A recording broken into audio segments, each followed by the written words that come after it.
साबित रदी अल्लाह ताला जंग उहद में ना हुजूर के हाथ पे मौत की बैत की। जंग उहद में बैत की, सोने तेरे नाम पे मरना, डट के लड़े। सलाफा बिन साद के दो बेटे बदर में कत्ल किए इन्होंने।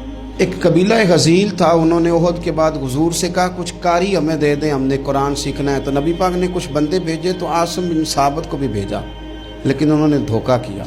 वहाँ जाके इनको गिरफ्तार कर लिया।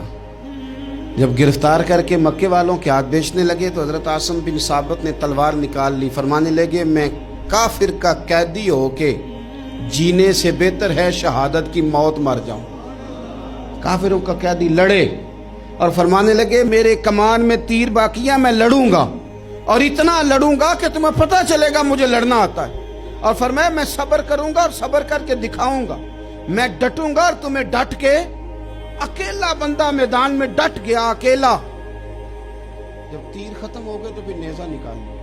ये बात आपको इसलिए समझा रहा हूं कि कुछ लोग कहते हैं जी मैं अकेला क्या करूं। तो ये आखिर में याद रखें कि सब्र आपने करना है चाहे अकेले भी रह जाएं, हौसला करना है चाहे अकेले भी रह जाएं।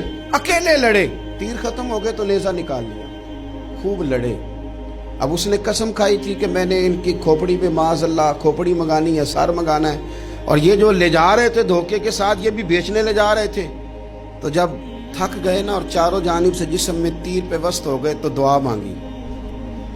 अकेला बंदा और सब्र का मकाम, दुआ मांगी, कहा अल्लाह मैंने आखिरी दम तक तेरे दीन की हिफाजत की है, अब तू मेरे जिस्म की हिफाजत करना। इनके हथे ना चढ़ जाए मेरा जिस्म। हजरत आसिम बिन साबित रदी अल्लाह ताला अन्हु शहीद हो गए।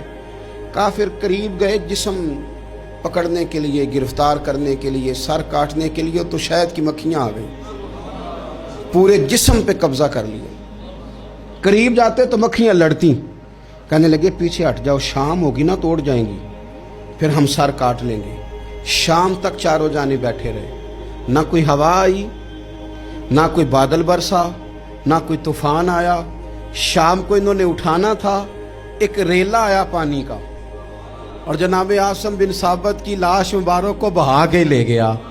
मेरे रब ने उस मैदान में भी ये बतलाया कि जो सब्र करे ना, रब उसके जिस्म की भी हिफाजत फरमाया करता।